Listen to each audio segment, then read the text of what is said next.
Hello and welcome to this week's episode of Box Office Receipts. I'm your host Tyler Callahan, and boy, has Hollywood been busy while I stepped away for a few days. Tenet is out in most countries, movies are still getting delayed, and Batman got coronavirus. So let's get to it.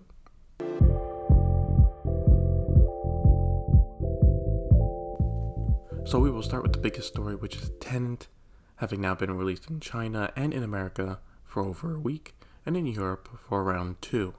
In Europe, the numbers have actually been decent and holding well. And for China, the numbers are still a bit down, but as of now is around 50 million, which is better than what Dunkirk did back in 2017. The main issue where Tenet is having money problems is domestically.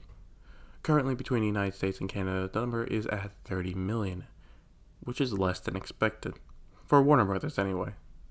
This has resulted in a few things happening. First, Warner Brothers is not doing daily numbers for Tenet, and only giving updates on the weekends. Along with this, they fudged the numbers last weekend by saying, Tenet made 20 million, but that's if you include the 11 million Canada made the weekend before, not in that weekend period. If we look at that 3-day period, it made around 9 million. So seeing how Tenet is doing per day right now is impossible, and we can only look at weekly numbers to see where it stands, which worldwide is now at 200 million. I do have an issue with how Warner Bros. Has been playing this, and I also fail to see why they are surprised by the low numbers. First, they have already said they expect a softer opening, and the movie will play in theaters longer to balance it out. So far, that seems to be the case. As for the low numbers, we heard for weeks and weeks that no studio would release the movie, while New York and California theaters were closed, as they make the majority of the money. If you remember listening to this podcast in May and June, that was a reason why Tenet just didn't open in, say, Texas and Florida. While other theaters were starting to open up. It's like, no, we got to wait for the big market. Well, guess what? New York is still closed, and only parts of California are starting to reopen their theaters, like Orange County and San Francisco. LA, on the other hand, is still closed. So, Hollywood themselves can't go to a theater and watch it. And look, AMC and Regal can boast about being open in most of America. But with two main moneymakers still closed, why did they expect better numbers? I don't know what Warner Brothers was thinking this would make without a pandemic, but domestically at most, this would have been around 300 million. At most, really. Which seems unlikely, as a lot of people are complaining it is too confusing and the audio mix is bad. Now, for the audio mix being bad, that's not surprising. If anyone went to see Dunkirk, the audio mix was bad. So at this rate, I think Tenet will still make 300 million worldwide at least, as it still has New York, California domestically, and worldwide it still has Mexico as a main country that still hasn't opened yet. It'll be getting it this week. After 300 though, it's gonna be a slow crawl to 400 mil, if it can even make it there. So with Tenet numbers so far, it has also caused another reaction, and that is Wonder Woman 1984 getting pushed again, this time to Christmas Day. Not only that, but as of now, Dune is still set for December as well, and the studio feels that there is space for both movies during the holidays. Now, their logic is not wrong. Holiday movies typically leg it out to February, so with the pandemic, that should not change. Also, with Top Gun moved to next summer, Warner Bros. Has free reign over this time period. I just find it risky releasing 2 blockbuster movies within a week of each other during the pandemic. Personally, I think Dune does get bumped to January, but we'll have to see how the pandemic is during November. Looking at another studio who has publicly commented on the situation, Sony has said that they will not be releasing their blockbuster movies until the pandemic is near or at its end. At a Bank of America event, Sony Pictures chairman Tony Vinciquerra had this to say, quote, "What we won't do is make the mistake of putting a very, very expensive 200 million movie out on the market unless we're sure the theaters are open and operating at significant capacity. You'll see a lot of strange things happen over the next 6 months in how films are released, how they're scheduled, how they're marketed, but once we get back to normal, we will have learned a lot and I think and found ways to do things that are somewhat different and hopefully better."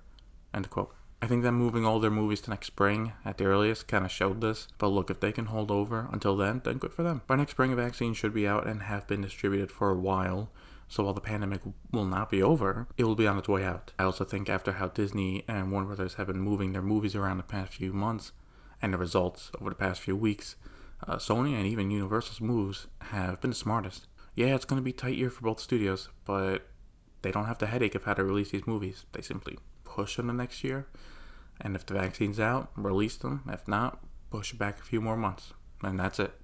For movies resuming production, Warner Brothers hit a speed bump in their filming of The Batman, where Robert Pattinson tested positive for the virus. Not much else is known at the moment, except that filming has stopped for at least a few more days. I hope Mr. Pattinson has a speedy recovery and does not have any lingering issues due to the virus. For Warner Brothers, they have been having a rough few weeks with everything going on. They need to be more decisive with what they do next. Between pushing out Tenet and not releasing data because it doesn't look good, they need to toughen up testing and make sure all the cast and crew are safe for filming. And for release dates, set a date and stick with it. Out of the 5 main studios, they are the only ones looking like they're running around with their heads chopped off. Looking at some other domestic numbers, The New Mutants is not holding great, with it making $2.1 million this weekend for a current domestic total of $15.3 million. On the bright side, it has passed Unhinged, with it only making $1.5 million for a current total of $13.8 million. Bill and Ted Face the Music is still making a bit of money, with it making $265,000 this weekend for a total of $2.78 million. Note, this does not include the money made from PVOD sales and rentals. There was also a new release this week from Sony with The Broken Heart Gallery. While they said their blockbusters would not be released during the middle of a pandemic, small movies like this can. Having bought it for $8 million, it's a smaller risk for them, and its opening weekend numbers came in at $1.1 million. For any normal release, that would have been terrible, but for Sony, it's not the worst. If they can finish around $45 million by the end of its run, VOD sales and selling at the streaming service should net the studio a small profit. Now let's talk about the Chinese box office, which has been a lot more interesting. As we talked about earlier, while Tenet was doing less than expected, it is still doing well, passing 50 million and should make it to 65 million before National Day and the whole slew of Chinese movies take over the screens. The 800 made 21 million over the weekend, with its total at 387 million. Really strong numbers, which makes me think how the movies coming out on National Day could be even stronger. At this rate, it's very likely that a Chinese movie will be number 1 worldwide by the end of the year, unless either an outbreak in China shuts theaters down, or Black Widow or James Bond actually stays and releases in theaters in November. But while that's all well and good, let's talk about the actual talk of the town, Mulan. Disney's Mulan finally debuted in the market, and it was made for, and it opened at 23 million. It felt more like an egg on its face, and on the face of Disney. I'll break down the issues with Mulan in the VOD premium section, but to put it simply here, the Chinese audience did not like the movie. The reviews have been weak, and the state media have published articles saying the movie is poor and does not capture the Chinese spirit. But was once hoping to have big numbers in the country, Disney will be lucky if Mulan finishes with 50 million by the end of its run, which seems less and less likely by the day. For movie delays, we got another one with Candyman moving out of October, with Universal holding for a release sometime in 2021. I will say I was kind of surprised by this because Candyman was not going to be a huge mega hit. I mean, even if it did 50 million domestic, that would have been pretty good. At this point, unless Paramount puts A Quiet Place Part 2 back into 2020, we will not have any horror movies for October. Before I move on to VOD Premium, I just want to wrap up this section with what I think happened with the weak numbers. I think for box office numbers to improve dramatically domestically, there needs to be a simple, crowd-pleasing movie for people to go see. Look, The New Mutants, no one was really clamoring to go to theaters to see that, and the reviews for it were shit. Tenet, while reviews critically were good, word of mouth is more mixed. As for Mulan, that is getting a poor reception, so if it was released in theaters here, it would not have done well. I think Warner Brothers really wanted a solid shot would be to release Wonder Woman first. It's a hell of a lot riskier, but at least then we could have a clear answer if people want to go to theaters or not. Looking at the rest of the year, Black Widow and Bond could definitely bring people in. Recognizable brands, simple enough movies, but that is if MGM and Disney hold, and there are already rumors Disney may be looking at bumping back Black Widow. So Netflix has been on a buying spree this week.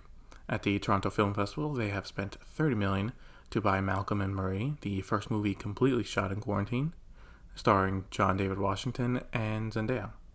The next movie they bought is Bruised, which is an MMA movie That is also Halle Berry's directorial debut. It's not finished, and it's still a work in progress, but Netflix did buy the rights for it for $20 million. Finally, Netflix also bought Pieces of a Woman, starring Vanessa Kirby and Shia LaBeouf. While the announcement spent on it was not disclosed, the movie is already generating hype, with Vanessa Kirby winning Best Actress at the Venice Film Festival. So overall, a lot of moves here for Netflix, and they need to keep doing it. If you can't start up production on new stuff right now because of the pandemic, you gotta open up that wallet and start buying movies. That's what they're doing. This time last year, Disney Plus didn't exist, HBO Max didn't exist, Peacock didn't exist. It's a lot tougher competition now, so it makes sense. Finally, the last story for the episode is Mulan. Disney has had a rough week with the release of Mulan, and a lot of it deserved. So it came out on Premier Access last week on Disney Plus, and the reception has been poor.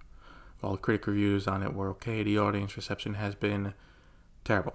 This is due to the fact that the movie is simply not good. I watched it myself, and I may do a review on it at a different time, but overall it's not good. So on one hand, you have fans of the animated movies upset this is nowhere near as good as that one. Then with another group, you have that people have been protesting the movie since last year, got new info about how some shots were filmed in the city where Muslims are being sent to camps or facilities. With this info, the push to boycott the movie was pushed again, even harder, all throughout the week, and did get some traction in the news media. Then you have the fact that the movie where it was kind of made for, aka China, fans there did not like the movie either. And I don't blame them, as the movie is not good, and the war scenes in the movie, the Chinese have done it better in their own movies, so why would they enjoy a subpar version? All I can say for Mulan is it's a movie that tried to please everyone. It pleased no one. It's not a faithful adaptation to the animated movie, so those fans are not happy. But it's not a through and through well done Chinese action movie, so people in China are not happy. I think what Disney should have done is make the movie in the style of the wuha Chinese action movies with the story of Mulan. At the very least, if it's well done, yes, it's focused on China, but it could introduce Western audiences to a whole new type of movies that they have not experienced before. At least then, there is a purpose for this movie existing. That's my take on it. As for the filming in the same area as the camps facilities, we don't know when those scenes were shot, but if they were when the news of what was happening there was coming out, like all the reports, the drone shots, then they should have moved locations to avoid controversy.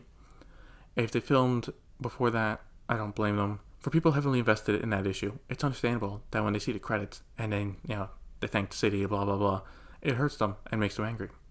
So yeah, overall, Warner Brothers and Disney, who are both trying to release movies during the pandemic, are having a hard fucking time doing it. And all for different reasons. And that'll be it for this week's episode of Box Office Receipts. What did you think of Mulan? Was it any good? Or did you think the price was too high and did not buy it? Let me know on Facebook. Link to it in the show notes. Thank you for listening, and see you next time.